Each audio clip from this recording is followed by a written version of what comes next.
Hi, grade sixes. Today what we're going to do is we're going to do basically a review of something you learned in Math 5. And I really want to go back to this because it really sets kind of the framework for what you're going to do in the next lesson. So we're going to look at solutions to an equation. So solutions to the equation is what we're going to try and figure out here. So what does this mean? Well, I wrote a definition here for you. Please write it down. The number that makes the equation a true statement. So we're in the world of algebra, which means we're starting to mix letters with numbers, and there still are regular operations, the multiplying, the dividing, the adding, and subtracting. So what we're going to do is we're going to try and figure out, hey, what number would make that letter true in the equation? So let's try it out. Let's try just something really simple. So first one I'll use is x. So x minus 4 equals 6. The question ends up being, hey, what number for x would make this true? So hey, what number when you minus 4 would actually give us 6? And you would have to maybe think about this. So you would say, oh, well, the number probably has to be 4 bigger than 6. So we count up by 4 and you say, oh yeah, in this case, x must equal 10. Because the solution, 10, makes sense here. 10 minus 4 gives me 6. This is a true statement. So x equals 10 is our solution. Let's try one a little bit tougher. Let's say we had, I'm going to use the letter P here.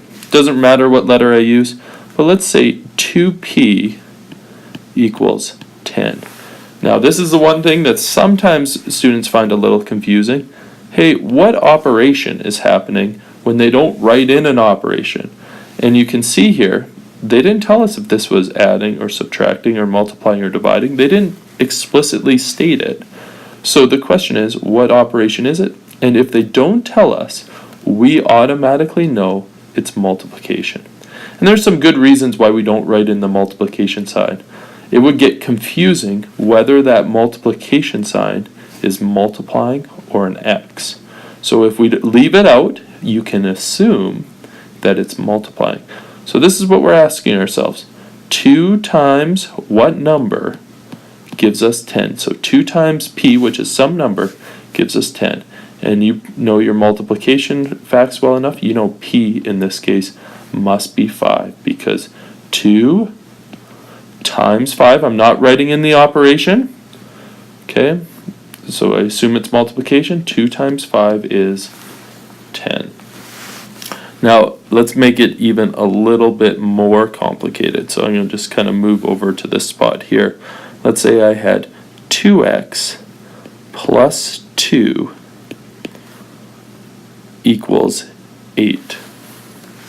There's more going on here. Few ways you could do this. Like as you go and progress through your algebra skills, and by the time you get to grade 7 and grade 8, you'll have techniques for actually calculating this. But we could just do some guess and check here. Let's say, for example, I try x is 1. Let's see if that works. So we're going to do 2 times 1 plus 2. Remember, order of operation is I do the multiplying first. So 2 times 1 is 2 plus 2. So 2 plus 2 gives me 4, which is not 8. So x is 1 does not work. Let's try a different value here. Let's try 2 times 2 because our number needs to be bigger, it looks like. 2 times 2 gives me 4 plus 2.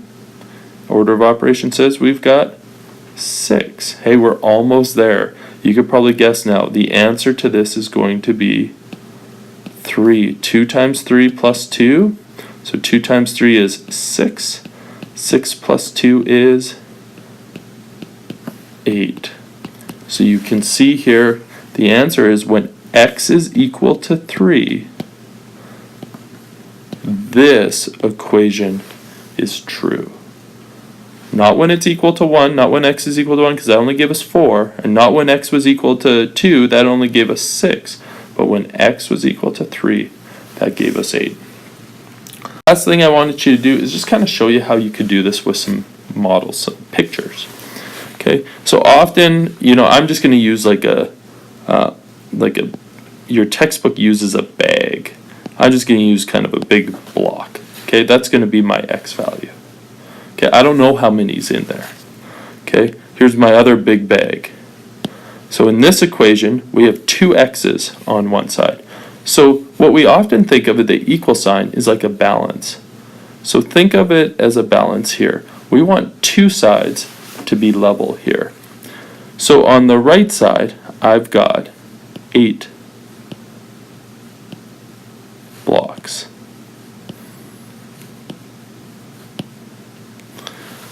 And what we're asking ourselves is, in this picture, is if these two are balanced. Okay, so both have the same weight. How many cubes must be in my x bags to make this true? And you can see here there's 8 cubes on the right side.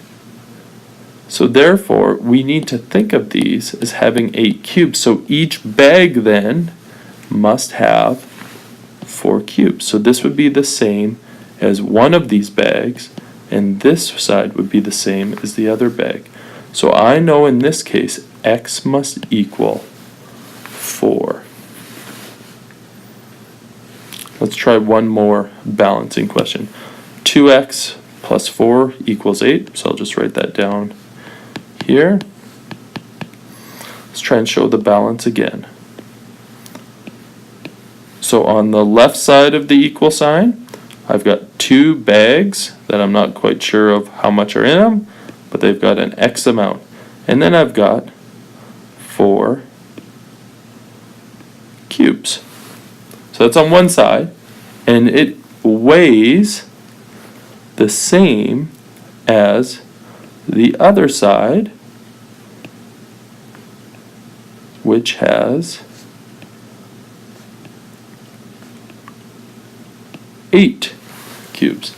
Now here's the cool thing. There's 4 cubes on this side, which must be balanced by the 4 cubes on that side. So those two are already balancing out. Now the 2 x bags here must take up the last 4 cubes. So how much must be in each x bag to do that? And you can see this amount could go in one x bag. This amount must go in the other x bag. So therefore, you could say each x bag has 2 cubes in it. So this is kind of an interesting way to kind of think of this. I hope this helps. I've got some questions that you probably did in grade 5 that I'm going to get you to try again today, just to make sure that you're on the right track. Good luck, grade 6.